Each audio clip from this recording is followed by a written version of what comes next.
this episode 4? Yeah. Episode 4. Sounds about right. Your life sucks. It's been a while. I've been dealing with some shit. No excuses though. Whatever. It's 2020. It's time. Time is now. Don't New year. Don't forget the past. New decade. It is what it is, man. So, RATT Part 2. What's up? What's up? Now that he's on break time. Yup. From education. Yup. Sometimes you gotta put education on halt and have some time for yourself. Fuck yeah, man. It's always been like that. When was it, like that middle of December? When I got off of school? Yeah. I don't even know. Like, is this the only time you get a break, or do you get a summer break too? I only have 4 more months of school left. Hell yeah. Yeah. How long? You said like 2 years? It's been almost 2 years? Just about. Pretty much. Like a year and a half. It felt forever. Yeah, but I still feel like I'm fucking new to all this shit. It's crazy, man. Like, for real. Like, I be seeing the new kids come through, and I'm like, ew. I don't even know what to fucking say to them, because I'm like, I still feel like I'm fucking new as fuck. So I don't even chill with, I don't even talk to them. You're like, yo, I can't even give you advice. Just work your shit. Yeah. Concentrate. They're literally like hella nervous, like, give me some advice. I'm like, yo, just go through it. That's it. Hell nah. That shit's hella crazy. Oh yeah, man. Now I try to go to school, I'm not even trying to do what you're doing. I'm just trying to do regular ass fucking art school shit. Honestly, it doesn't even matter. The only thing that matters is your merit. You know, the way you treat people. Yeah. That's the only thing that really matters. I don't give a fuck if you're a doctor or fucking a janitor. You could do, as long as you're a good person. That's the only thing that matters to me, man. That's how I was raised. How you like that Topo Chico? I don't know. I'm gonna try it right now. I don't want it to fucking fizz on us or fizz on me again. Or queef on you? That's the good stuff right there. Oh shit. Yeah, it tastes good. It tastes better than LaCroix, whatever it's called. It's got that spicy water. I think it's from Mexico. That spicy Mexican water. In Telada or Oregon? Is it really, I don't know. Is it really Oregon? No, it says something. I don't know how to pronounce it. Oh, no, it's from Topo Chico? Monterrey, Mexico. What the fuck? That's my shit right there. I love Topo Chico. Where they sell is that? Like Rancho San Miguel or something? When I went to LA, it was everywhere, like up everywhere in LA. I think because it's like right there, like near Mexico, so I'm sure it's easier to get. Fuck yeah. Looks like a squirt bottle. So when I see it here, I'm like, gotta get my Topo. What about your fancy Voss? That Voss Crew water. Yeah, I already drink all this shit, man. I like drinking water. Voss Crew. For Christmas I just bought I bought myself like an $18 like I think like a 64 ounce like a knockoff Hydro flask. Dude, okay, so I saw a video. I guess this guy's truck like caught fire, and like everything from a Hydro flask. No. Oh shit! It caught fire. Everything was all ruined, and they pulled everything out, and they pulled out his Hydro flask, and they opened it up. It was all like charred and like all. Yeah. But they opened it up, he poured it out, it's all ice water still. Damn. Yeah. That's some fucking science shit, bro. So, that should tell legit. Yeah, man. I don't know, is Hydro Flask, that's like a brand, or what brand? I don't remember what brand it was. I don't even know. It's some type of North Face fucking, like, Timberland looking, with all that fucking shit on it, you know? Like, it's so... I mean, it's fucking expensive as fuck, I heard. I remember, because, like, I think Phil... Shout out to Filthy Phil. But I think he had a Hydro flask. But he told me yesterday that he fucking left on the bus. I was like, you fucking... Yeah, because those get, like, even though, like... And, those tumblers... Yeah. Those get expensive as fuck. Fuck yeah, dude. I mean, it's kind of like a Yeti, you know? Like, have you ever had the actual Yeti? That's what it was. The one that was the guy that oh, yeah, dude. It was a Yeti, and he opened it up, and it was still all good, like cold. Dude, Yetis are fucking tight. Fire. My girlfriend's dad has a Yeti. It's probably like as big as this, probably like 5 or like 4 foot by like. Oh, like foot. Ice chest? Yeah, an ice chest, Oh, a shit. Yeti, but like it's so thick, it's probably like I don't know, maybe 4 inches thick. But you can put ice in there and it won't melt for like maybe like 5 to 7 days. Fuck. Yeah, so you can put a dead body in there, That's man. Preserve Is that it that shit. big, or you gotta fold it? You gotta fold the body. Chop it up first, you know. you gotta put. Ain't no time for chopping up. Just You gotta fucking Tetris that shit, man. Before it gets rigor mortis, you just fucking chop that shit from your triangle. You know where your fucking dong is at, that triangle.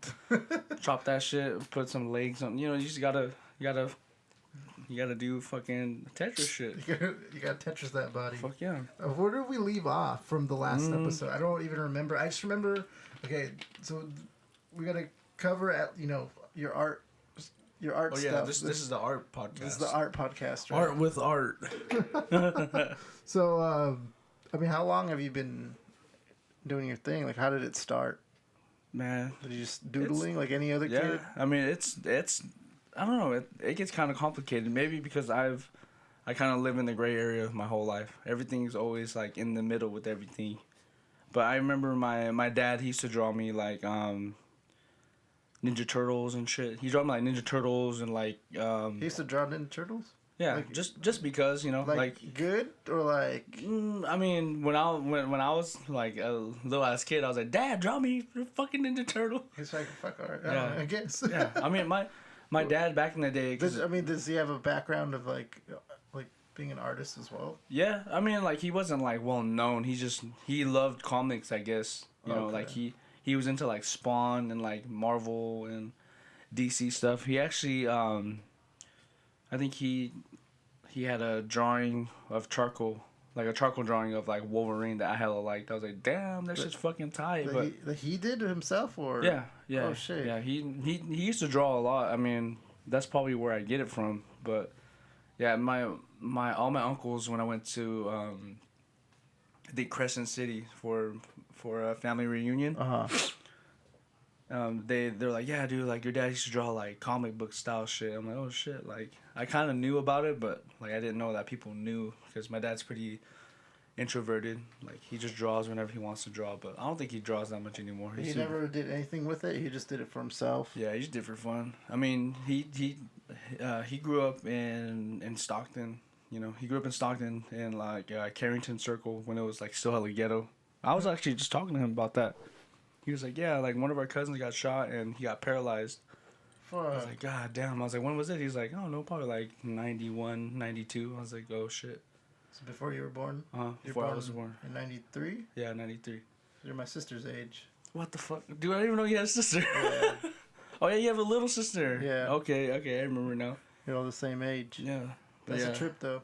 Yeah, my dad used to just draw me like Ninja Turtles and all this other stuff, like, cause we used to watch X-Men all the time. The animated series. Yeah. That one was the sickest. I used to watch that all the time too. I think we have a VHS of it in the garage right now. That's fucking tight. We had like 3 of them. I think it might have been like a Domino's pizza thing or something. Okay. Like I think it was like you order something and then you get like a VHS that comes with it. Hell yeah, it's like one of those like obligatory. Like back in the day when you would like get cool shit like from like fast food places like I think McDonald's had like a cartoon animated something too. Yeah, they did. I remember watching it. That was and fucking I even tight. think they had like cassettes. You could listen to music. They had that shit was hella cool. I remember they had like yo-yos and shit too, like real ones. Dude, they had some tight ass shit. Maybe because we were little ass kids, but I always liked that shit. Like, especially when I had the time, or when my mom or my dad had like the money, or when my mom would have the money, or if my dad had the money to buy stuff like that. It'd be so fucking tight, man. They don't do that anymore. Like Burger King had like the Toy Story figures. Okay, yeah. And then they had like the Pokemon like gold plated. Dude, no, with the Pokeball. I don't think that was McDonald's. I think it was Burger King. Burger King, yeah. Yeah, because they came with the fucking ball. I remember that. Yeah, we had like 5 of them. But you don't even see that. Like they don't do that anymore. They just have like some cheap ass little whatever. I don't know. I think toys. I think kids. I mean, I'm being old head because I'm bitter and shit. But kids are they're just stuck on their iPad. They don't really watch cartoons. It's the future. I'm pretty sure if they had like a Pokeball and they had like fucking, I don't know, PewDiePie or some fucking YouTuber, they probably be like, oh shit, I want that shit. I mean, all right, so let's back to the art stuff. So your dad would do it just for as a hobby. Yeah. And you picked up on it. You're like, yo, that's hella tight. So yeah. did you like try to like follow him? Like, oh, I'm just gonna do something myself then too. No, not necessarily. I mean, I just like as a little kid, I always drew all the time. You know, like especially in '98 or '97 when Pokemon came out. Shout out to Pokemon. Pokemon came out. I was still living over there at Carrington Circle, going back and forth for my mom's and my dad. My dad lived in Carrington Circle, but like a couple blocks down, my they're not really related to me. Like they're in the Hmong culture, like your last name, that's like a clan, like a group of people, oh, shit. like a tribe. Yeah. They're like, I think just a distant tribe from us, but I think that's like my grandpa's best friend, but he has the same last name as us. So you have the same last name, but you're not related. I think so. I'm not too sure, but so it's like oh, like if a person that's like in my class has the same last name as me, then we're like the same clan. Not necessarily. If they were like, it's like Mexican too. It's like, well, what's your last name again? Soto. Yeah, if like, so it's like you and like your dad's family, and then like, so that would be like your own clan, like whoever's like blood related to you, like I think second cousins are like distant clans kind of thing. Huh. I don't know. The Hmong culture is fucking crazy, but okay, my bad. We're fucking going on tangent, but you're good.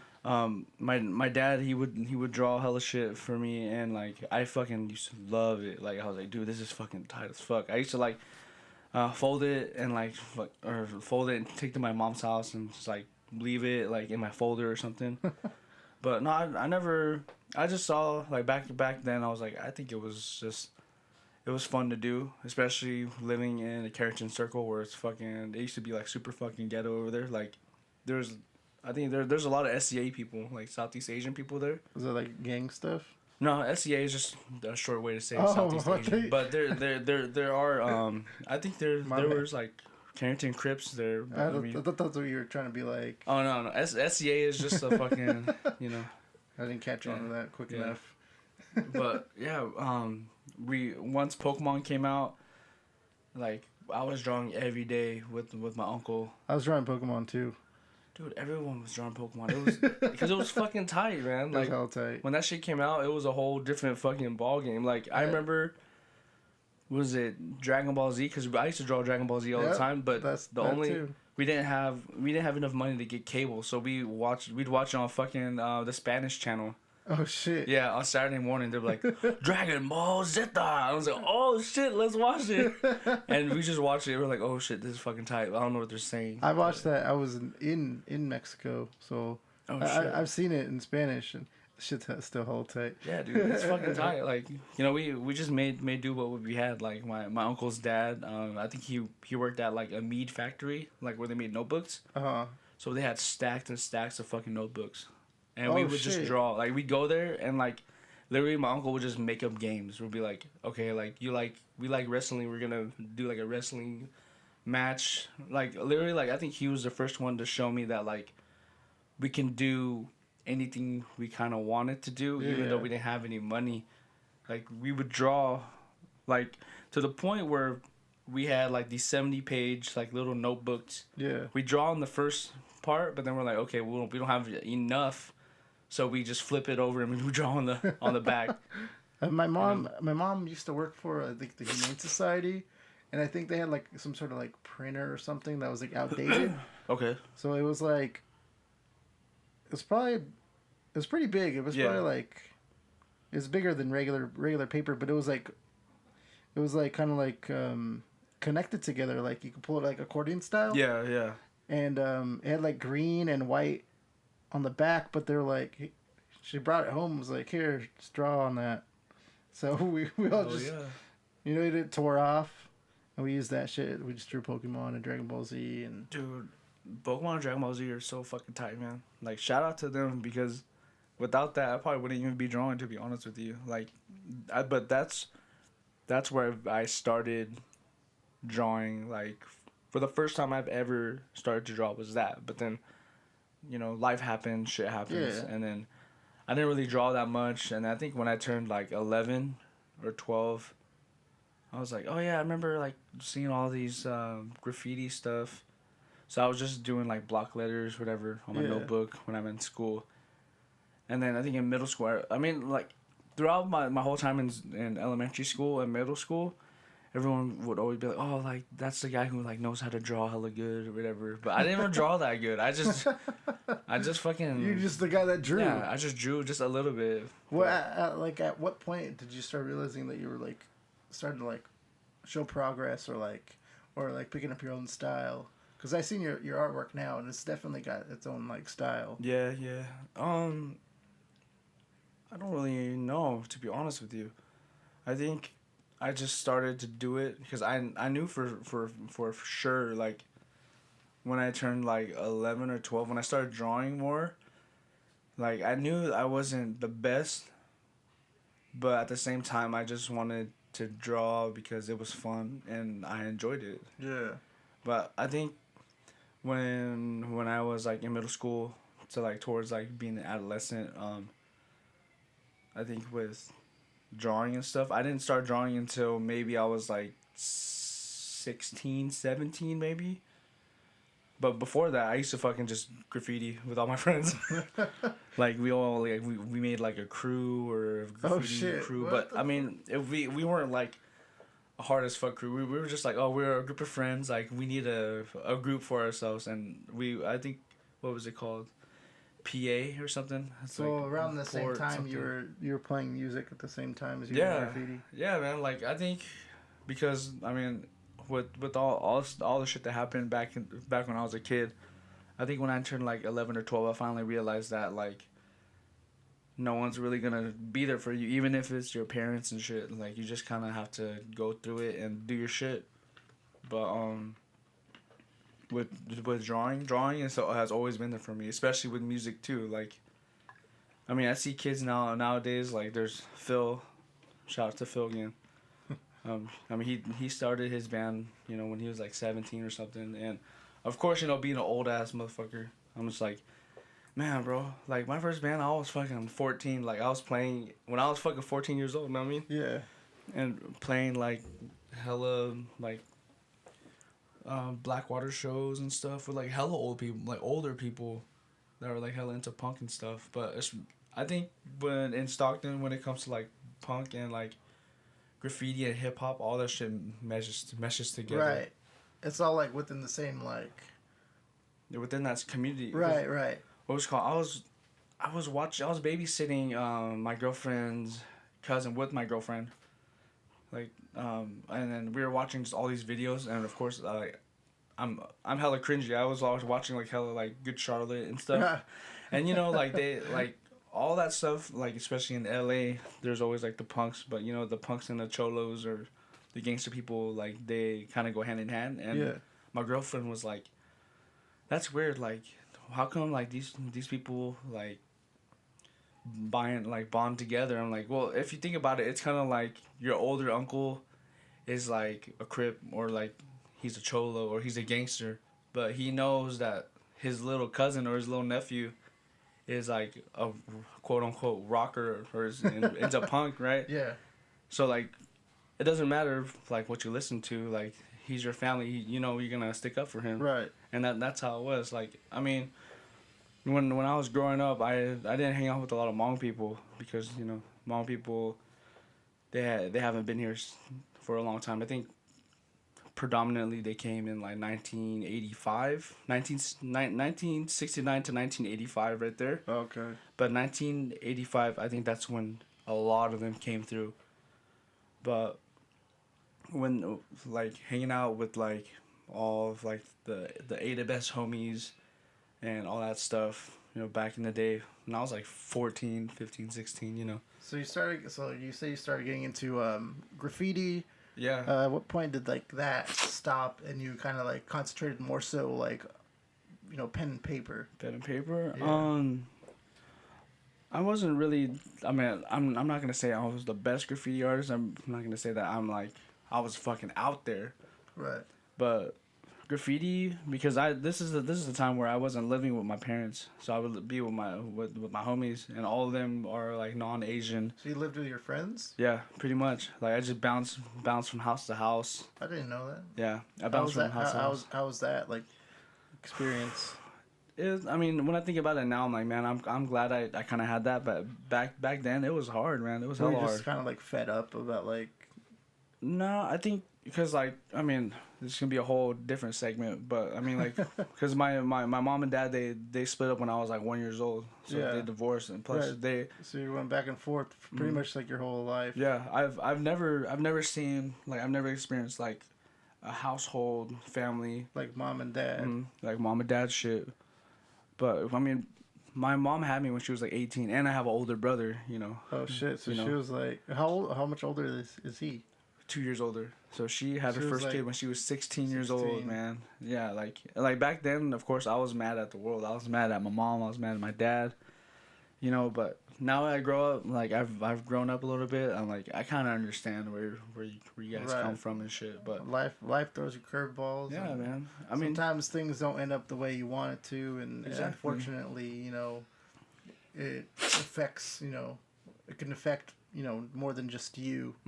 for sure. I mean, I can't just blame it on them. You know, Right. like there's just things that I didn't like going on, especially at my mom's house, because I live with my mom, and then my dad got remarried, which, I mean, I've always felt like I've been like a burden child, because I mean, to be honest with you, like there's stories where like I've heard that like I was supposed to be canceled. I was supposed to be shit. aborted. I was just a mistake baby. Well, here you are, fucking Yeah. playing some fucking rad ass music, hella good. Yeah, man. Doing some crazy ass art, hella good. Yeah. Going to school, like doing hella good ass things. So Yeah, man. I'm happy you weren't canceled, dog. Yeah, man. That's Me all too, cool. man. Like I was like, oh shit, that's crazy. But at the same time, like I can't take that at heart. Like, Yeah. they're little ass kids, man. They're literally kids. They're Yeah, like there was- younger than Phil's age, And That's crazy when to I look think at about. that, Yeah. when I look at that shit now, I'm like, I'm 26 right now. I'm like, You're 10. like, I ain't trying to have no kids. Like, Yeah, man. I was like, God damn, it's crazy. Like, I mean, but even back then, when you're a teenager, you have all this fucking angst. You think that like nothing can fucking stop you. So like, I just felt like I was a burden to them. Yeah. And like growing up that way, I kind of knew like that I had to like handle it myself. So that's why you kind of like dipped out. Yeah, I just bounced. You're like, nah, like I don't want to feel like. I don't want to feel like I'm this burden. Yeah. I'm just gonna take off. Exactly. Like, do my own thing. Yeah, I mean, I wouldn't say it's anyone's fault, but I made my own choices, and that's the choice that I made, because my dad got remarried. He moved to Sacramento. Did all this stuff, and I was glad because my dad's a really good dude, and him getting remarried and starting an actual like life that he wants to live type of shit. Like, Do you have any like half siblings? I have fucking a lot, dude. I have one blood brother who's older than me. I have another sister from my mom's side that's half, and then I have two sisters from my dad, and then I have like 3 or 4 brothers. I don't know. There's hella. 3 or 4 brothers? Yeah, but Holy shit. they're all younger than me. Like it's. I think I seen pictures. Yeah, they're tight, man. Like, yeah, but I mean, back in the day, especially in high school, I was mad at everything, man. Yeah. I was like, man, fuck all this, like, but at the same time, because of that, because like I come from a divorced family and shit. Yeah. The Hmong community, that's a fucking stigma, you know what I mean? So when like the OG like Hmong cats come through and they ask me who I am, like what's my dad, and I'm always in the Hmong community, it's very, very small, and people know other people. Like I can tell them that I'm not good at speaking Hmong, but I can tell them what my dad's name is. Yeah. My mom's name, and they're like, oh, you're this person's son, or you're the one who you're the one who like got arrested, and you're the one that comes from that fucked up family type of shit. Oh, what the fuck? Yeah, They so just like know the that's drama. It's because like everybody knows everything. It's a whole little community. Well, why And they're like, oh yeah, like you're, dude. I was literally labeled. I mean, me and my brother, we were labeled as. I mean, I wouldn't say they labeled us as it, but it goes through to us, you know, and that's a stigma. Like, you know, I think with any ethnic culture, when you come from a divorced family, it's not a good sign. You know what I mean? So they're already gonna assume that you're troubled or you're gonna cause trouble. Yeah. Or, I see. So then, so then they're gonna be like, whatever you do that's wrong. They're like, yep, assume that. They're like, oh, you're that person's kid, the one that you know, like got divorced and all this stuff happened to you, you know. So like with that stuff, I just didn't feel comfortable being in the Hmong community because you know. Right. It sucks, man. It's like that's negative. Yeah, that's hella negative. It's always negative, and with that stigma, you know, I was like, man, fuck all this shit. I was fucking mad at everyone. And then I met, like, once I moved in with my aunt, because when in high school, I was always in and out. Like, I'd go to my aunt's house sometimes, and then I go to my mom's house every now and then, but I was usually just in and out. But through all that, you still graduated and on time and everything? Uh-huh. I graduated was that always something, like, did you ever have a hard time in school? Like, no, never had a hard time in school, because as like a young, I guess in a young perspective with like my mom and stuff. Yeah. I've always been like it's so complicated, especially with my parents, because I lived in that house. Like, of course they gave me like food and stuff, but like back then, like it was a whole different story. Like I would like not be home because I don't want to fucking deal with all this drama, because my mom was in an abusive relationship. And I was like, I really don't fucking want to be here. I'm just gonna kick it with my homies. You probably feel like there's nothing you can do except be there and and what can you do? Exactly. And like, you know, like even as a little kid, like me and my brother, like we knew what was wrong, but you know, like everyone gets lost sometimes. Right. You know? Like anyone can get lost, but with all that, you know, like fuck, what are we talking about again? Well, I mean, what I'm getting out of this is like there's like a lot of struggle. Yeah, and you've gone through a lot of hardship, but the outcome of it is that you were able to use these, you know, things as outlets, and you know, you draw or write music and that's probably why it's fucking all badass, because like that was your outlet. That's where you put your focus on that. Yeah, and the thing is that this isn't even before I even graduated high school. Like when I was 14, like I wouldn't say that I'm homeless, you know. Like I was just out with my homies because I didn't want to deal with fucking all that fucking bullshit. Especially like even the divorce and stuff. Like with my mom and my dad, it's always like when people ask you, oh, like who do you like in the Hmong culture, or like the OGs who would ask me like, oh, who do you want to stay with? I'm like, well, fuck, I don't fucking know. I'm a little ass kid, dude. I'm fucking 5 years old. Like, I don't fucking know what you guys want to do, you know? And that shit fucking took a toll on me. Like, there's a lot of trauma and shit that goes through with it, you know? But when it comes to, like, graffiti, like, my friends are like, hey, like, we're gonna go over here. We're gonna go under the bridge, and, like, we're gonna just do some spray paint stuff. And I was like, okay, cool. I was like, I have history of drawing. I think I could do it. And we were just playing around, you know, like under the bridge over like on the north side of Stockton. And after that, like we just all like instantly fell in love. We're like, we gotta go rack cans, you gotta get hella fucking paint. And like this is the time where I still had a like huge mohawk, you know. I was still like super street punk, and I loved fucking street punk and shit. It's like before they started locking up spray cans. Yeah, literally, yeah. But like we would like we would rack like these Elmer's glue, like the spray bottles or whatever. Yeah. The spray cans, but on the top there's like a hella good like German outline. That's like what it's called. And we used to get that, and then like people like I think at that time, flaring with doing like your throwies and stuff, like that was like the thing. So we were just, you know, doing fucking hood rat shit with my friends, you know? And it was fun. It was a fun experience. There's, like, even, like, till this day, like... You never got caught up or anything? Or oh, man. Did you ever have to flee? No, yeah, dude, you just drop everything and just dip? Yeah, pretty much. I mean, I had a couple. We had a couple times where we had a good chase. It was fun, you know, like that adrenaline. yeah, That and like adrenaline kicking in, and you're just like, yeah, woo. I mean, but when I first got arrested, man, it was a whole fucking ordeal. You know, it was hella crazy. I was So like, you, man, so you got arrested for tagging? yeah, yeah. It was like in the middle of the day. I think like this was like in the beginning. Like I think it was summer of 2008, maybe, or maybe 2009, because I just got done with freshman year.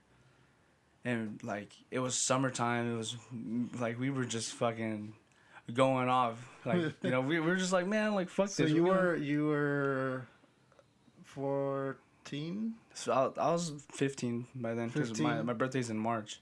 Okay. Yeah, so I was like 15. So it you was, got caught up. They call your mom. dude. It was fucking. Your mom was pissed. Fuck yeah, dude. She Everyone probably was had to, pissed, like, man. She probably had to like get out of work early or something. Yeah, man. She had to pick me up from the fucking station and shit. Like I got handcuffed. I remember, I got handcuffed, and then I was in the back of the police car, and then we were going down the street, and I see like these two white girls that went to my school. Yeah. And then they look into the car and they see me and we lock eyes and I just nod at them like what's up, and then I just see her like one of the girls like put her like hands on her like over her mouth. She's like, "That's Matt." Like I can read it. I was like, "Oh shit." Dude, Did you see them again after that? nah, I haven't No? seen them ever again. Nah. What the fuck? I mean I should probably see, you know, be like, "Hey, do you remember that one time you saw me in the fucking cop car?" You remember them? Yeah, yeah. That's hella funny. But no, like graffiti really like got me into like doing more shit. Like for real, like graffiti is probably one of the catalysts or one of the things that got me to where I draw now. Like literally everything was like, what's up? How did you like establish like basically like your style, like your does that My style? like your drawing style? Because I mean, pen and paper is like different than. Oh yeah, it's for sure different. Like I mean, with the style stuff, I just drew until I couldn't draw no more. To be honest with you, like I've always had these things where I'm influenced by someone, but it does not sound like anything. Like, you know, Cheap Shoes. Like Yeah. I love Rancid, and Rancid was like my influence, but it doesn't even sound like Rancid type of shit. You know, like back in the day, I was into like Jeremy Fish from Upper Playground or Superficial. Oh shit! I remember about Upper Playground. I was all up on that. Yeah, Upper Playground. I never had any money. I couldn't really afford anything. It was expensive as fuck. Fuck yeah, dude. I remember I would go to San Francisco and I would like go check out the shop. Yeah, like, that shit was like they got everything. San Francisco was like my second home back then because we used to go there all the time, and we used to paint over there. Do me and they my still friends. got Upper Playground? Yeah, it's right off Fillmore. I know for sure because I go there. I forgot about all that. Every time I go there, because they used to have Juxtaposed magazines for free. Yeah. And I used to go there like every other week, every other weekend. But that's, I mean, I don't know. Maybe I just have too many fucking stories. They sell like they sell caps, right? Yeah, there too. I have hella caps from them. Like Jeremy Fish was like my favorite like artist besides like David Cho. Like Jeremy Fish was fucking tight as fuck, and I liked like he was so clean with his brush strokes and stuff. Yeah, I was like, damn. And especially because Upper Playground, they kind of they're into that graffiti culture, you know. So when it came like all that graffiti stuff, my friends got into like, you know, all the apparel stuff like what was it, like Only from New York, the Hundreds, and Upper Playground, and like a little bit of Supreme, but I kind of fell off after that. But with Upper Playground, that shit was like super fucking tight. I was like, dude, they're doing art. Like they actually have artists there drawing and doing stuff. I was like, maybe I can do that too. Maybe I have a chance. But then yeah, so he's one of my good ones too. But even though his stuff was clean, I really like Ralph Steadman from Fear and Loathing in Las Vegas. I've never seen. Dude, it's so fucking tight. It's just this guy named Ralph Steadman, and he's like the illustrator for what's that art? Hunter S. Thompson. Nope. You never seen it, dude? I'll send you stuff. It's fucking tight. Yeah, I'm all interested. I'm pretty sure we like a lot of the similar stuff. Yeah, like he literally like gets like ink, like drawing ink, and he just like splatters it, and then he makes something out of it. What the fuck? Yeah, it's so fucking tight. And it's like that guy, of course, David Cho, because he's fucking Asian, like He made like he really made like a big career out of it. Yeah, I mean, dude, that fool's a fucking like a gazillionaire, man. He's got. I've seen some videos. He has like warehouse. He's like, oh, it's my warehouse. Yeah, exactly. And dude, I back in the day, I actually bought one of his DVDs, like one of his documentaries, and that literally like drove me to do hella shit. But with like style and stuff, I just kept drawing and drawing, whatever it was. I never left the drawing incomplete. Yeah. To the point where I'm just drawing, and then like I've had like maybe 100, whatever. How do you like have the patience to do like all the fine details, like? Cause I've seen like your stuff like you did for my cousin Ozzy, like for the art in motion. Yeah. Like that, just because it's like it looks like intestines, right? Yeah. But it's like it's all just half intricate. half circle. It's like all the way around, and then you got lines in between. And I'm like, yo, like how do you have the patience and just like to not get that anxiety of like when you're drawing and you're just like. When I draw and I do stuff like that, I gotta step back, and I gotta breathe, and then I get back to it. But I'm like, fuck, man, like. Yeah, sometimes, I mean, it just takes patience, I have a lot of patience when it comes to drawing because, like, honestly, like, if it wasn't for music or if it wasn't for drawing, I probably wouldn't even be here. I probably would have really fucking killed myself back when I was, like, 14 or 15. So what's your favorite piece that you have? My favorite piece. So you have, you have a lot of material. Yeah, I have a whole lot of shit. And what's the biggest piece? Like size wise? Yeah, or do you just do? I just do everything on the pen and paper. To be honest with you, I think the biggest piece I've ever did was probably like a 16 by 20 acrylic painting. But I fucking suck at painting. I don't like painting. Is that like for commission or is this something that you? It's just something I did just for fun. Like like. What's the biggest commission you ever? The biggest commission? Yeah. I don't even know. Most of the commissions it's just on. I just digitize it. Oh, so I just draw it and I digitize it, and I just blow that shit up hella hard. I mean, you've done pretty much. You've done work. I've seen like a lot of your work you've done for me, my cousin, for friends. I like that one you did, Gabe. That one's fucking high, dude. Thanks, man. I like that one. Yeah, like it's just fun, man. Like art is really like it's hella corny, but. Art is like a therapy for me, man. Especially like with all the stuff that I've gone through. Like I was saying, it's like it's an outlet, and you just put all your focus into it, and all your, like this is like you get away from everything. Yeah, exactly. It's a fun thing to do, and especially because I'm not. I mean, there's a lot of components, like, especially with like graffiti. Or Pokemon, Dragon Ball Z, a little bit of anime, a little bit of cartoons. I honestly, I like a lot of your black and white. Thanks, man. Like the color's cool. Yeah, but I know. I really feel like the black and white's like it's more dominant. Yeah, I fucking suck at colors, dude. Like I literally am just starting off trying to see if I can do colors, and well, that's the whole thing. Like you just like. Keep doing it and get better at it. I mean, it's good. Yeah. I like it. I don't know. I think you're kind of like, what is his name? Pettibon? Yeah, dude, actually, Pettibon is actually one of my favorite artists too, because it's fucking Black Flag shit. Yeah, you know for those that don't know, Pettibon did like a lot of like Black Flag flyers, like basically all the covers. Yeah. They did, like all the show flyers. He does other punk band show flyers and stuff. And that's, I mean, like with Pettibon, I mean, fun fact, Pettibon's brother is Greg Ginn. Yeah. It's crazy, man. They're actually, Black Flag's coming down. They're playing today, actually, in Petaluma. That's tight. But I heard they're playing Sacramento.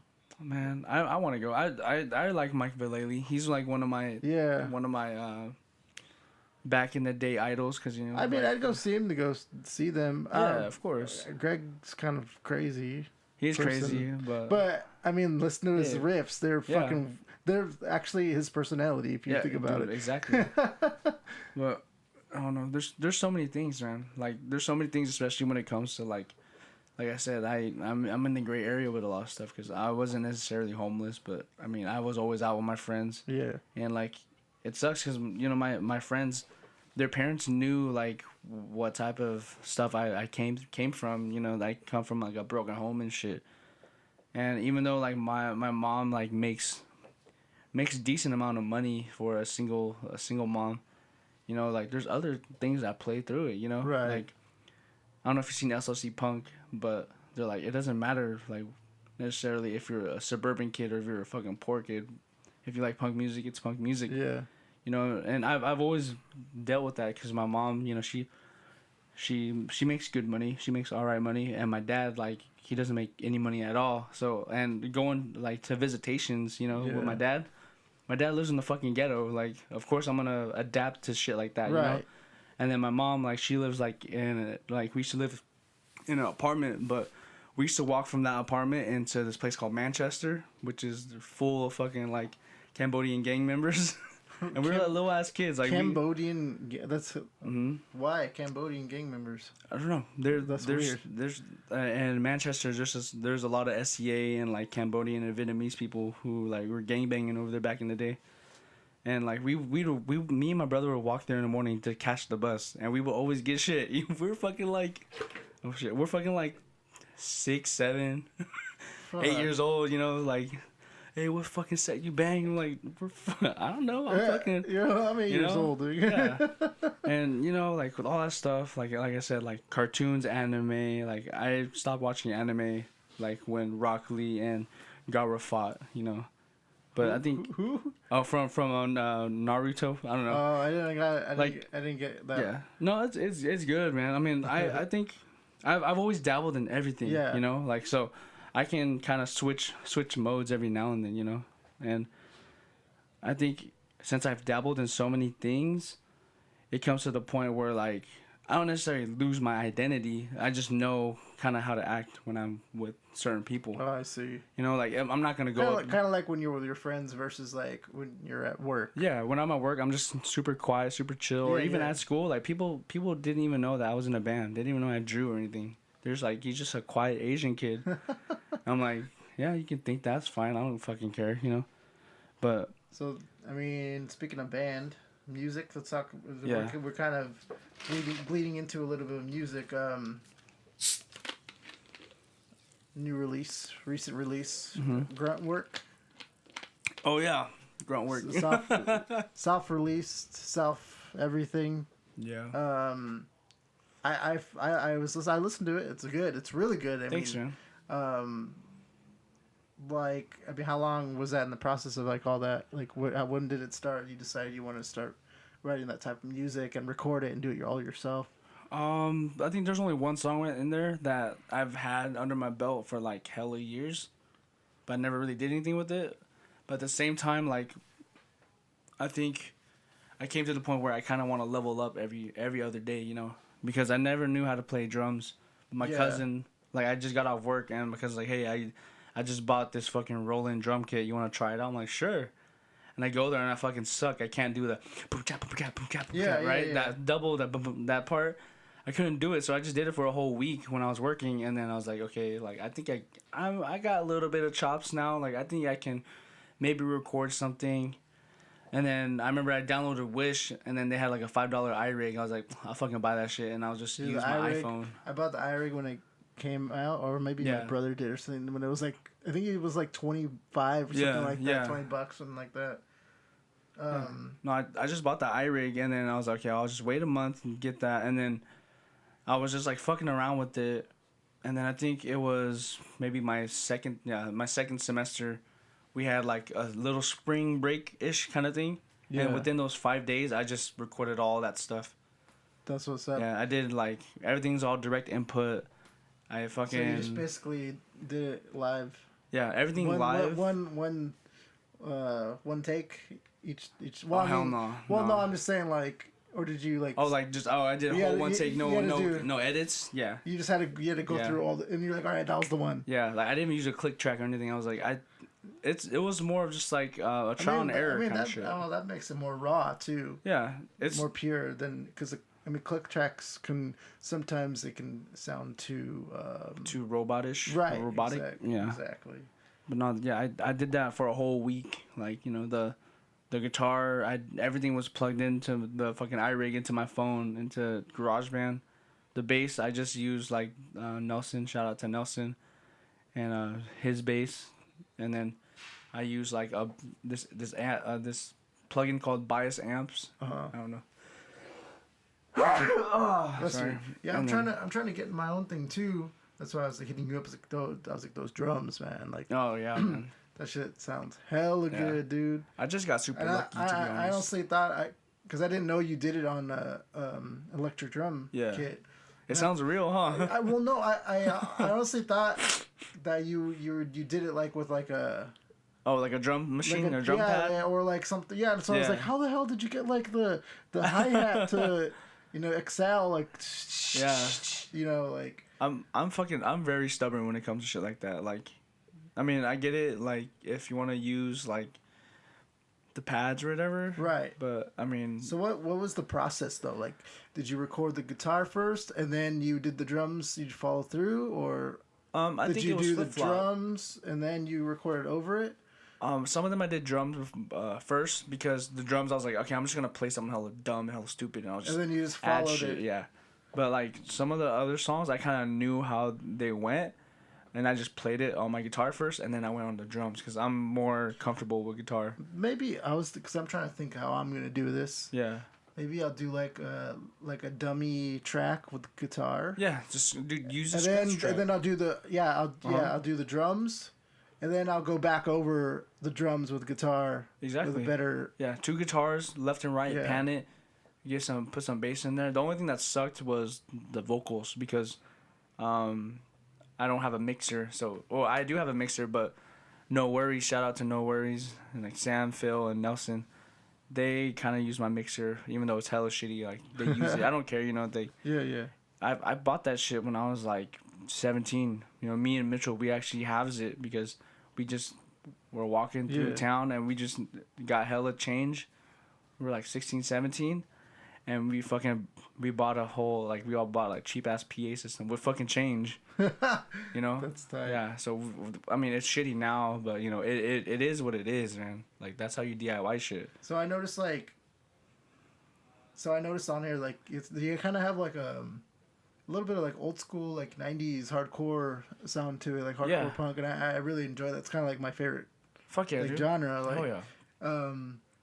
Well, I'm thinking like Gorilla Biscuits and 7 Seconds kind of. Oh hell yeah, man! 7 Seconds. To be honest with you, I'm gonna tell everyone straight up. 7 Seconds was one of the fucking hardcore like innovators of like Youth Crew and like hardcore. Like they're one of the innovators, man. Like with all those like breakdowns, like it sounds like weird now, but you listen to it and it's fucking hardcore, man. I love 7 Seconds. Kevin Seconds, he has like some solo stuff. I think he's currently doing. I don't know if he's still doing it. Yeah. I think that he's from Sacramento. Is 7 Seconds a Sacramento band or the area? I think they're from Reno, but I think he moved from Sacramento to Reno, but I think he's back in Sacramento. Okay. Yeah, so it's still the area. They're pretty. Yeah. Reno's pretty close. Yeah. So back to your release, Grunt Work. The EP is the EP or album? I mean Stories EP. There it is. It's just it's a shitty. It's not shitty. It's pretty good actually, man. I think my favorite tracks "Live, Laugh, Love" and PMA. Oh, dude, hell yeah, man! That's like one of my favorite songs. Short and fucking hell. Short, sick. simple, sweet, and fucking corny as fuck. That's so the it best. says here you recorded on an iPhone with direct plugins with the $5 iRig. And the drums were recorded on a Roland kit. It was electric, and the bass was recorded with the Squire modified bass guitar. Dude, this is tight. And it sounds fucking sick for like... Yeah. I mean, you can... I was just like, it's DIY everything as the cheapest way I can do it because it's just fucking songs that I fucking take out my fucking ass. You know what I mean? Like, I just take that shit out, and I was like, might as well just do it. I'm not here to fucking say I'm not here to see if I'll get any fucking clout or anything. You know what I mean? You just do, well, that's why we all. Yeah, well, that's why most of us do it. Is we do it because we fucking do it. Yeah, exactly. Everyone's gone through traumatic times. I don't like the whole bullshit. Like, oh, we're gonna start a band. We're gonna get hella big and like make hella money, blah blah blah. And it's gonna be tight. I'm gonna get all the girls and fucking blah blah blah. Gonna party and shit. Like, man, no, just do it because you enjoy it. Exactly. Not because you're gonna get anything out of it. Like, the only thing you should be getting out of it is enjoyment. Yeah, or enjoyment, notoriety. People. I mean, of course, and like, I'm gonna be 100 with you, like. Of course, I want people to like it, but I'm not gonna try to make them fucking like it. You know what I mean? If it sounds good to me, that's the only thing that matters to me, man. Right. Because this is more of a therapy than anything else. I write music for like, that's like what I want to hear. Exactly. Like, if there's people who are like, oh, like we gotta sound like Turnstile, like you gotta sound funky, It's the thing now, or we gotta put more 2-step songs. Like, I mean, if it's like if it's what you like and you want to like add something in there, like. With your own style, like do it your own style, but don't do it because it's like hella hype at the time. Exactly. Like, I mean, there's always influences, of course. There's always influence. Like with hardcore, like I think one of my biggest influence that is actually a hardcore band is probably like Rival Mob. But everyone's like, oh, that's like a hardcore dad band. It's like. So what, Rival man? Mob's fucking sick as fuck. Rival Mob is tight, and they got a fucking a Chinese guy? They got like an Asian guy playing. Like, man, you gotta represent, homie. No, like, that's how it is. I write a lot inspired by them. That style, like that's my favorite style. Like, it's like because they I don't know if you knew, but they used to be a skinhead oi band. That's not like those are my favorite types. That's my favorite type of music. Yeah, like, man, and like with music, like I said, it's therapy, just like how art is therapy for me. Like. With music, I get to hang out with my homies and sometimes do solo stuff. And it's like the enjoyment of like sharing each other's music, or like you're like, yo, like that part was fucking tight, or like, oh, I hella feel you on those lyrics. Exactly. And when you see your friends up there and they're enjoying themselves and you're enjoying yourself, it's just, how can you beat that? Like, exactly. That's what I live for. Like, just the moment. Yeah. I live for this. I live for you. That's how it is, man. And when it comes to art and music, like all that shit goes hand in hand. And I'm like I said back when, like I was going through all that shit. Yeah. And I'm gonna tell you a little story about like how I started to like actually start drawing. Right. So I used to be a fucking hood rat, and just. Go out and like steal shit, like steal tuna cans to eat crackers and shit with my homies, like literally like break bread with my homies. Like we would go to the 99-cent store and we will fucking like split a tuna can with each other. We would split fucking like Kit Kats like out of like 3 of us. And with like all that shit, like it's a very fast life. Like I had to grow up real quick, you know what I mean? And getting arrested and doing all that stuff and hanging out with like all the graffiti people. Like I was never affiliated with them, but they're all my homies, and I'll still kick it with them every now and then too. Like it doesn't really matter to me, but graffiti was really, really a predominant part of my life, especially as a teenager. Even though I wasn't that good, I've always thought about like everyone's doing letters. Yeah. I should probably start doing characters. And that's what I did. I started doing characters, and I was like, fuck, I should probably just do characters, man, because with letters, I never got them right. I never had time to breathe and look back. I just did it all hella fast, and it would go like a big first letter and a hella small-ass last letter, so it looked hella ugly, but we still did it, you know what I mean? But I think I was like hella into this one white girl in that's where it all started. Yeah. I'm just kidding. No, it didn't really start like that. I mean, I'm just kidding. Shout out to D, man. Shout out to D. She's cool. I mean, the past is the past, but I'm just being real with you, And I remember she asked me to draw something, like a druggie for like the DARE program or some program like that, because she wanted to win something, and I was like, oh yeah, sure, just give me like if you win, like you get $100 and you get an iPad or something like that. And I was like, oh, yeah, I'm fucking down. Like, I'm down to get $100. Yeah, I'm yeah. fucking, I'm like 17. And then, like, I did that. She's like, oh, thanks, whatever, And then, like, throughout passing periods or during school, I would fucking draw something just, oh, yeah, this is fucking hella tight. Guy with a mohawk, whatever, a Black Flag t-shirt. Yeah, yeah, and then, like, yeah. every passing period, I'd go up to her and be like, hey, look, this new shit I drew, like, every passing period. And, like, she's, oh, shit, tight. And then, of course, eventually, like, we started dating and doing all that stuff. And then she was actually into art, like, hella. And then I was into art hella, too.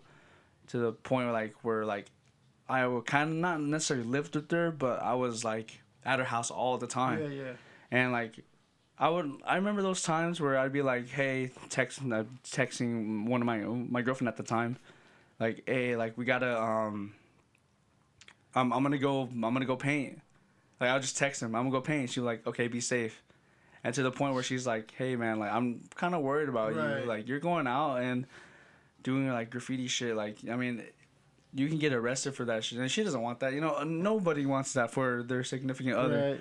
So she's like, you should just try doing this on paper. Like, try doing something. Oh shit! So yeah. she was trying to, pretty much like she's like, look, this is safer. Exactly. Because she was into, like, all these other medias, Yeah, like yeah. watercolor, acrylic, and oil painting stuff. And I was like, all right, I'll try it out. And I just did it. And, like, she was like, dude, you're actually pretty good at this. I'm like, okay. And then her mom was like, yeah, you're actually pretty good at this too. And I was like, whatever, man. Yeah, I'll do it. And that's how it kind of all started. Like, she kind of, I mean, it wasn't just her, it's like all my friends, right. like some of my friends are getting arrested and fined. And I was, there was like this, not necessarily war, but, there was like beef and shit with different crews. And some people fucking got shot and fucking died on both sides. For, like, tagging over. Yeah. Like, over some drama. I wouldn't say that I was in it. I was just around it, And I was like, man, like... It was like that one movie, 187. Did you watch that one? Mm-mm. Samuel Jackson. Mm-mm. Like, this one kid was, like, tagging over this one guy. He's like, I didn't know it was yours. I'm sorry. Yeah, dude. And he was like, get out of here. And he started running. And he's like, boom, shot him up and right in his head. Yeah, dude. Slept him right there. Graffiti cats, they don't fucking play, dude. It's nuts. They don't fucking play, man. One of my friends, someone went over him when we were at a show, and, like, he just fucking went off, dude. He was like, hey, you fucking went over my shit. Like what's up, homie? I'm like, God damn. I was like, I forgot how fucking intense fucking, like, cruises, like, crew beef is. And back in the day, I was like, dude, like, I already know 2 people who fucking, like, passed away from this shit. Like, from, like, all this drama for, like, I'm sorry, for, like, I don't even know what it was about. I just heard, oh, like, Woo Woo died and Woo Woo, like, shot him and Woo Woo fucking everything. I was like, man, that's fucking crazy. So I was like, I should probably stay inside. Yeah. I think I had a good mindset too, especially because I'm straight edge too.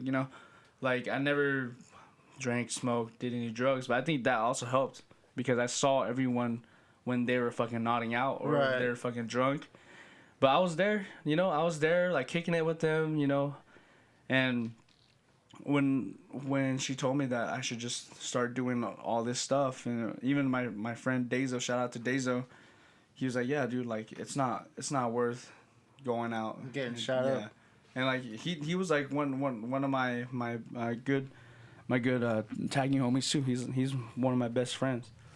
And, like, even, like, I won't say his name, but the drummer from Sissy Fit right now. Him and his brother, if you guys don't know his brother, he's professional, or he's a skateboarder. I used to paint with them all the time. They're like my paint homies, but we weren't like, we're this crew. We're just like, hey, we're like a group of people from the north. Yeah. Like, we're here just to paint and do our thing. And something they don't see it like that though. Yeah, exactly. But which is stupid because yeah. I've been in a situation like that before, and it's fucking stupid as fuck. Yeah, I remember I was talking to Eat Brains. Shout out to Eat Brains. He's like, oh yeah, dude, I went over your stuff, and I was like, man, I don't even care, man. Like, it's not. I'm not worried about that. And I was like, it is what it is. Like, I'm not here to start no fucking beef. I just want to draw and do my thing, and especially with graffiti. Going through all that stuff, like my parents' divorce, and, like, like, girls, trying to, like, be in a relationship, getting broken up, and, you know, just going house to house with my homies and like sleeping at parks, sleeping at like the fucking elementary school when it's fucking cold as fuck. Yeah. You know, like all that shit, all that pent up like emotional angst, I guess. It just went out. I just went out and I just went out and did graffiti, and it was fun. But going back to like kind of slowing down, going back to like going to paper. Yeah, that's how I really got into just paper stuff because. And you have like so much material.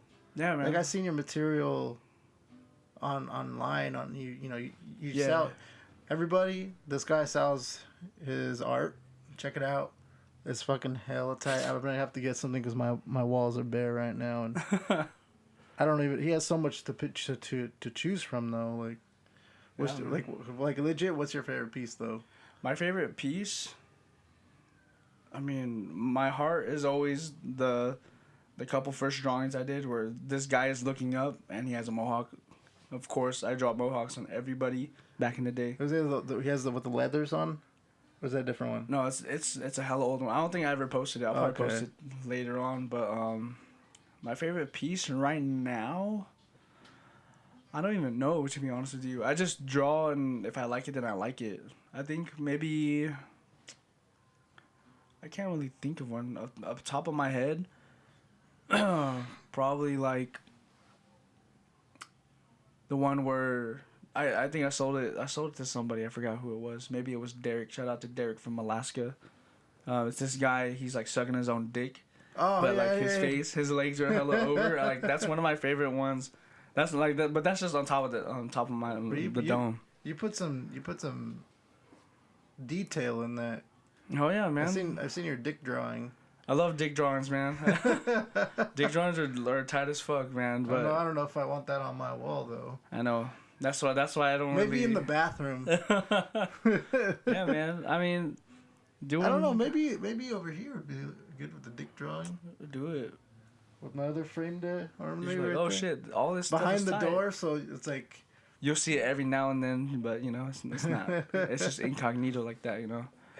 No, art is great, man. Like without art, I wouldn't be here today, man. Without art, I probably would fucking already killed myself, to be honest with you. It's fucking crazy. Yeah, and especially going through all that stuff, like I said, like doing all this art stuff, it fucking helps, dude. Especially right now, like going to school. Yeah. Like art is like my therapy, man. It's my therapy. Like I literally do it because it's so fucking fun, and like of course I'm not the best artist. I'm not trying to be the best artist, but I think, in my perspective, like you said, like I have a distinct style. Yeah. Yeah. One of my homies, Joel Munoz. Shout out to Joel.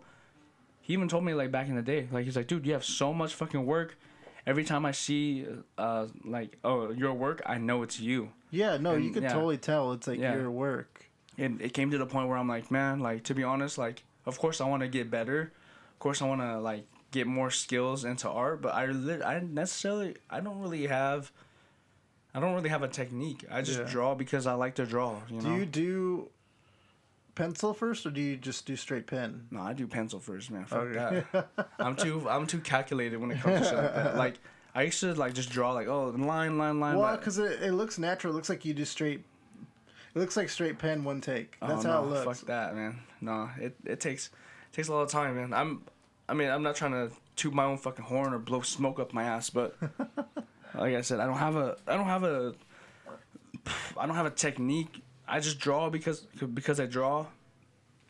And there's a lot of people who are fucking better than me, but if you have your own style, that's the only thing that matters to me. If you can develop your own style, people are gonna know who you are. People are gonna know like that it's you.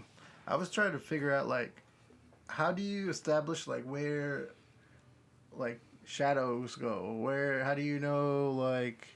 You want me to be honest with you? Yeah. I really don't fucking know. I just do what I gotta. I just do what I do. Like if I feel, because I'll be like doing that, and I'll be like blacking it out, trying to do the shadowy parts, and all of a sudden I'm like, wait, this is fucking too much. And I'm like, yeah, fuck. Now I'm just like, fucking. Or maybe it's not enough. Or maybe like I Yeah. always have that problem. Like, does that look natural? I don't know. Like, I do that shit all the fucking time, man. I don't, like I said, I don't. I'm only taking a art class in high school, and I took like a color and design in college, but that was just because I needed credits, whatever. Yeah. But I mean, yeah, it kind of helped me, but honestly, there's so much more people that are hella good at like a value. Yeah. Like for example, Crystal Ball. Shout out to Crystal Ball. He's fucking hella good at fucking value. Like he's so good at everything, man. And shout out to Jake Earthlings and Things Aguilar. That guy's fucking good at everything too. And he has like it's kind of like not messy, but it's his own style. Right. And his shit's fucking like I've known him since I was like 17, and he's still fucking killing it. And I just met this little ass kid. Her name is Amy. She goes by Glum Loser. Glum Loser? Yeah, shout out to Glum Loser. Like she's fucking amazing, man. Like I look at her texture, I'm like, God damn, people think like I do good texture and detail. You do some fucking crazy ass shit, man. Like I'm not even envious. I'm just like, dude, word is bond, dude. It's fucking tight. Yeah. It's so fucking tight. And you know, there's so many good artists out there, and you know, I think it's not necessarily how good you are. It's about. I think it's more. It's so more about, like, style. Like yeah, of course, good artists can make their own style. Just like all the people that I named, they make their own fucking style. More, and you know do your style. Put the material out there. Create a portfolio. Mm-hmm. And then you know once people start seeing that, like oh yo, like Matt RATT did this one. Yeah, exactly. It's all fun, man. Like when it comes to art, I just love doing art, and especially you know like growing up with people that used to like sell drugs and stuff.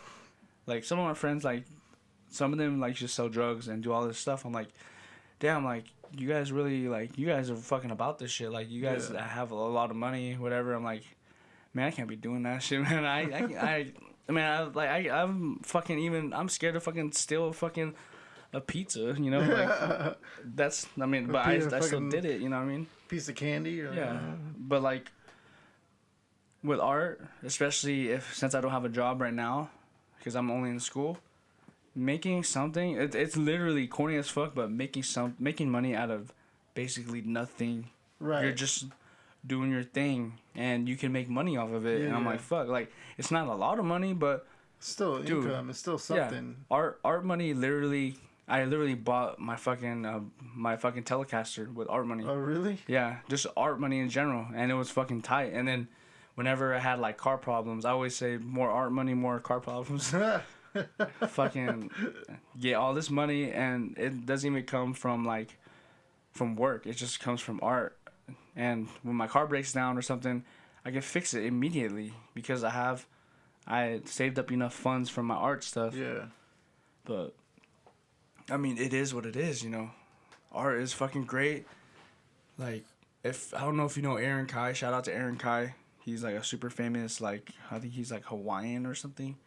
But he draws waves all the time, and he literally says like it doesn't matter how fucking talented you are, you just have to go out there and do your shit. Right.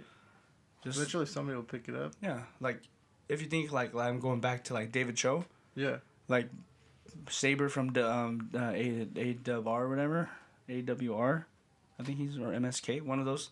He was like, yeah, he was just maybe it was him, maybe it was someone else, but I remember watching the documentary. He's like, David Cho, he was just like the guy that wasn't in their crew, and he was just the guy who did graffiti. Like he wasn't even that good. But this fool does hella fucking amazing ass shit. You know what I mean? And yeah, when it comes to art shit, you know, it's great therapy. It's good to make a little bit of money because I'm gonna be real with you. Fucking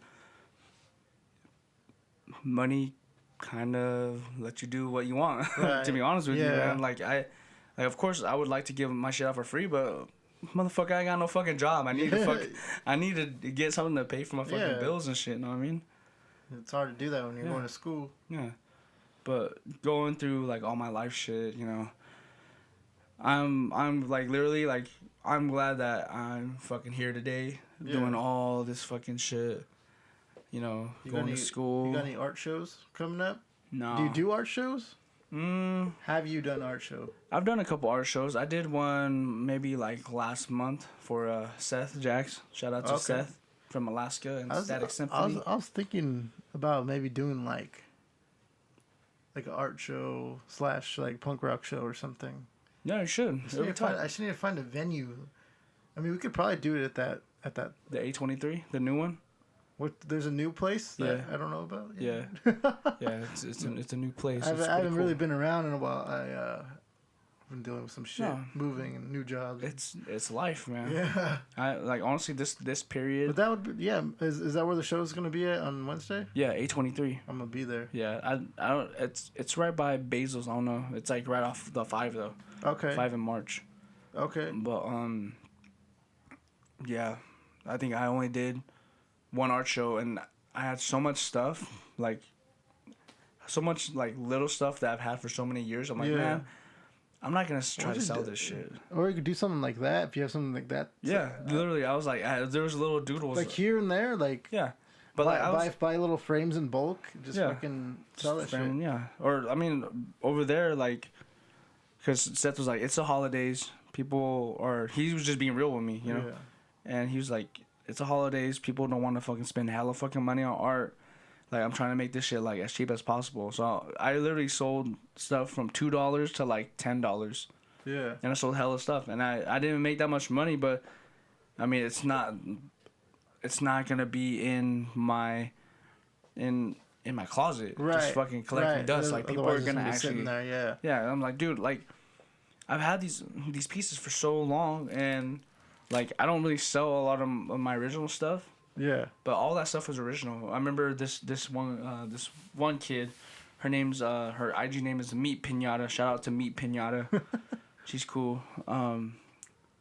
She bought something. She was like, hey, I want to buy one of your prints. I was like, what you mean prints? He's like, the ones you have here? I was like, dude, these are fucking original. She's like, oh shit, for real? I'm like, yeah. And she fucking bought them because they're cheap, you know. I want to clean out my closet and then start doing some new stuff. And I think nowadays, because back then I used to just draw a line and see where it goes. I like that feeling, but at the same time, I have to think more maturely, you know, because I'm like, I'm just drawing on this piece of paper, and technically, I mean, it's destroying the trees, you know what I mean? But I'm just doodling, you know. That's why I bought like a touch screen, like one where I have like a stylus and I can just draw on it, because I can save some of the trees, at least a little bit of the trees, you know what I mean? And like so you're moving on to doing more digital? When it comes to like commissions, I usually just draw them out and then digitize them. But I think I've been trying to move to digital, but it's not the same. You know what I mean? Right. You don't. Yeah. You don't. Well. It's more like I use. Have you tried that? The Wacom Intuos? I actually have a touchscreen Wacom on the computer. Okay. Yeah. Well, I was just saying, because that one has you have a little bit more of a texture feeling. Yeah. Oh shit. Okay. Like, because it has a nub on there. Yeah. And so you could feel that grind, you know. Yeah. Well, I mean, when it comes to like digitizing stuff, I really like drawing at first, because I'm an analog kid, you know. I'm an analog guy. Yeah. Especially like being born in '93 and going through 7 years of the '90s and a little bit of the like, you know. That was the '90s. Yeah, like drawing on hella shit. Yeah, but like, you know, like even graffiti, there's black books and doing all that. I haven't seen a black book in so many years. But yeah, especially that fucking a black book. When I saw a black book, I was like, oh shit, I can fucking buy a black. I thought a black book was like something that you couldn't find anywhere when I was younger. But I was like, man, I'm gonna buy a black book. I'm just gonna draw on it.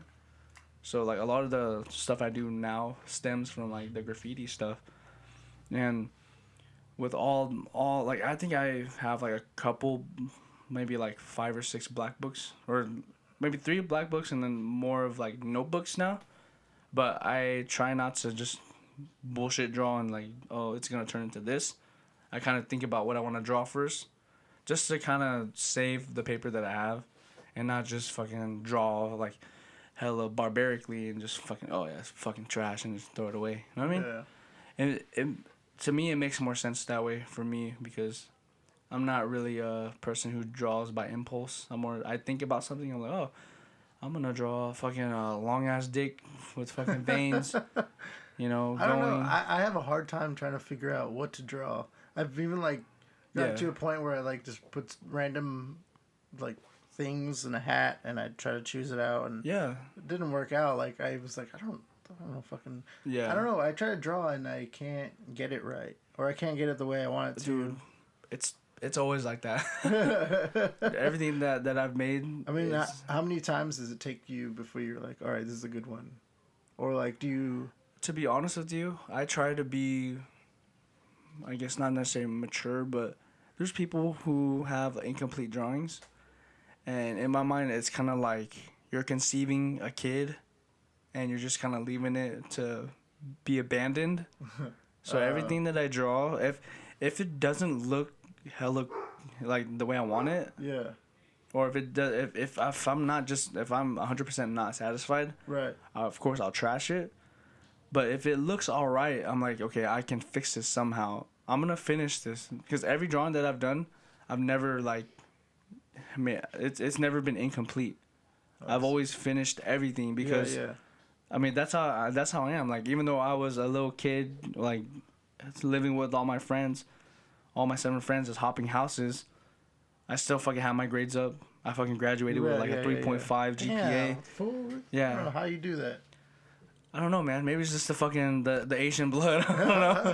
The Asian blood in me, I don't know. But yeah, it's like that's the thing. Like, I learned about this in school. It's like, you go through all this fucking trauma, but there's always going to be some type of resilience, and you have to find that balance and that resilience of, even though you're in such a dark place, there's always going to be there's always the light at the end of the tunnel. Yeah. As corny as it is. And to be honest with you, even though graffiti was off, you know, I was doing hood rat shit with graffiti and getting chased by cops, like, that taught me something. And it also gave me a lot of stories. Like, I haven't even told you one story about that, you know?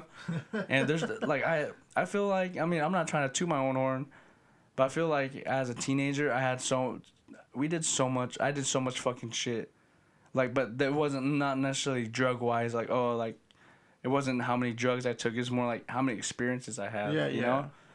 And especially when I talk to my girlfriend now at the time, not at the time, right now, shout out to Amanda, my girlfriend, I love you. She's like, man, like, you over here fucking girls when you're like fucking 10 or 11. What the fuck? And you're fucking getting chased by cops and shit. I'm like, but look at me now, man. I'm chill. I already lived that life. Exactly. And I mean, sometimes I knock other people who are in their 20s that are like partying and doing this stuff. Yeah. Because I'm just, you know, I'm fucking bitter, dude. I'm a bitter old fucking person. But my girlfriend keeps me in check. She's like, you know, not everyone has gone through what you've gone through. Yeah. And not everyone was fucking, like, not me, but my friends. Not all of their friends were drinking fucking 40s when they're fucking 14, you know? And it's fucking, like, it's a crazy journey, especially now. Like, I feel like an old man, you know? And I love it, man. Like, I feel like I can draw, do my thing. I don't need to, like, show anyone up. I don't need to one-up anybody. Right. I mean, that's the way it should be anyways. Like, yeah, man. Just do your thing for yourself. And, if, you know, people enjoy it, that's cool. Exactly. But, you know, in the end, you do it for yourself. Yeah. I don't know how we are on time, but... What's our time? Are we good? I don't know. It only shows me bars here. What's my bad, dude. What's 2,300 bars? That's a lot of bars, man. But I mean, because I'm comfortable with you. That's why I can talk to you for a long time. Yeah. And I know, like, you know, you're trying to get, like, I don't want to. Yeah, not go over like 2 hours and shit. You know what I mean? Well, let's. I mean, we could. I mean, I'm gonna have you on here many times. Obviously. Oh, of course, man. I'm always down to come through. Before we close out, what's going on with Cheap Shoes? Any updates? Cheap Shoes. I mean, I don't know when this is gonna come out. I think I'm gonna throw it up. I know I have another episode. Yeah. And that reminds me that I think this is actually episode 5. Oh shit! Okay. And the other one's episode 4, so I'll fix that. Okay. But yeah, I'm probably gonna put it up first because there's no video. It's easier. True. But I don't know, we'll see. Yeah. I mean, But so next week, 2 days with Iced from where are they from? They're from Oregon. I think yeah. ISIS. Shout out to Ice. Shout out to Livid. Shout out to Fuming. Shout out to Knee Deep. Everyone from the Stockton scene. Knee deep some of that. The shit is hella good. And also I'm proud of those guys. Yeah, dude, they're doing great, man. I love those guys. So good. They're my What's Up Rocker homies. I'm gonna get them on here for sure. Do it, man. I mean, all those guys. I love them, so I can say whatever the fuck I want. But you should probably get Sam, for sure. I wanted to get Danny. Oh man, he's a wild one. Yeah. Danny's a wild one, but I love that guy. But we have a group chat and we just fucking talk so much shit on each other. They fucking sent me something like, you want to listen to Rancid? And it's like some dumb. I was like, man, y'all just fucking haters, they're man. Just talking shit. Yeah, cause I'm an old head. They're like more like metalhead guys, huh? Kind of. I think their influences by like metal and stuff. Cause I know Gabe listens to like Black Sabbath like every day. Yeah. Yeah, but I think the 15th, Cheap Shoes, Knee Deep, Livid, Iced. That's in Stockton. Fuming, yeah, in Stockton, and then the next day on the 16th is Sacramento. In Sacramento at I think the Colony or something. Okay. And then that's with Livid and Iced because they're on tour. So if you come through, please buy their merch because they gotta get gas money. Yeah. They're far from home. Iced, man, hella good. They're all super nice people. Fuck yeah. Those riffs are fucking bangers. Yeah, dude, for sure. Before we close out, let's You want me to plug or whatever? Yeah, let's get you because you have that new Stories EP. Oh, yeah. I also have the Stevie's House. I don't know if you saw that. What's that? I put out a new acoustic song. Okay. It's about just my whole life, basically, about like my mom and my dad and how they divorced and how I like just kind of gone through it, but at the end, I still have my friends with me. Yeah. Where can we find that? You can find that on Not So Secret Sessions or Not So Secret Shows, maybe. One of Not So Secret Sessions or Shows. Is it on YouTube? You can find it on YouTube. You can find it on YouTube and so you'll Instagram. Search Not So Secret Shows. Yeah. And Matt Rat. Yeah, just Matt Rat. Okay, and then your Bandcamp for the Stories EP. The Stories EP is Matt Rat with 2 T's on both. MATTRATT.bandcamp.com. The Stories EP is just the first of stuff that I like to play. And that's my first full. Let me do a feature on that. Yeah, dude, I'm fucking. Let me get down. it on there. I mean, you're just gonna be in my fucking my closet, singing, or something. It's I don't know. It's pretty fun because I'm by myself. I kind of don't have to worry about anyone's other opinions. Yeah. Also, shout out to Stoop Kids, and shout out to Steven Hines who I gave him super shitty recordings and he mixed it and tried his best to mix it. It sounded great. I think it sounds really good. I mean, I was really impressed. Like, I didn't do no fucking studio shit. I just went in raw, no condom. So that's your band stuff. Your art stuff. Where can they find your material? Where can they buy your material? You can buy all my stuff. It's in Instagram, basically. I just use Instagram because Facebook is more just like for like family and shit. Yeah. How do they know what's up for sale and what's up for grabs? Like everything that I post is up for sale unless it's proven otherwise or specified. You just gotta ask. Just slide in my DMs and show me what you want. And then your Instagram's my Instagram is Matt Mua Art. I'll spell it out for you because it's kind of weird. It's MATTMOUART. That's just my tag of mostly everything, to be honest with you. And all my stuff is for sale. Like I said, I have no fucking job. I gotta pay for school. Gotta get fucking textbooks and car permits. You know how it is. This guy.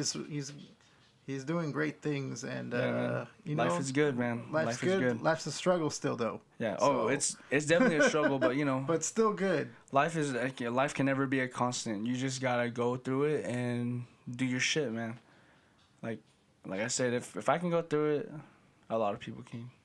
A lot of people can do it. But, I mean, in conclusion, buy some art, support local bands, And most of all, fuck the flower shop. Yeah, fuck them. The flower shop can suck a fucking fat one. Fuck them. Stockton don't need no more creeps, dog. Stockton 209. Let's do it. All right. Thanks, Matt. Yeah, no problem.